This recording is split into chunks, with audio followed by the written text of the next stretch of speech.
I started walking again, but kept my eyes on the man. He didn't move. About 5 years ago, I lived downtown in a major city in the U.S. I've always been a night person, so I would often find myself bored after my roommate, who was decidedly not a night person, went to sleep. To pass the time, I used to go for long walks and spend the time thinking. I spent 4 years like that, walking alone at night, and never once had a reason to feel afraid. I always used to joke with my roommate that even the drug dealers in the city were polite. But all of that changed in just a few minutes of one evening. It was a Wednesday, somewhere between 1 and 2 in the morning, and I was walking near a police patrol parked quite away from my apartment. It was a quiet night, even for a weeknight, with very little traffic and almost no one on foot. The park, as it was most nights, was completely empty. I turned down a short side street in order to loop back to my apartment when I first noticed him. At the far end of the street, on my side, was a silhouette of a man dancing.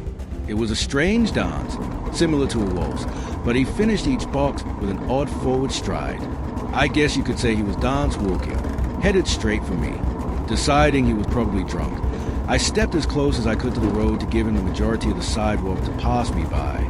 The closer he got, the more I realized how gracefully he was moving. He was very tall and lanky, and wearing an old suit. He danced closer still, until I could make out his face. His eyes were open wide and wild, head tilted back slightly, looking off at the sky.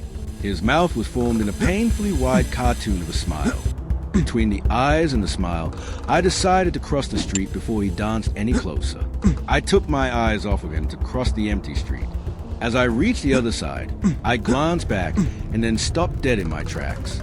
He had stopped dancing and was standing with one foot in the street, perfectly parallel to me.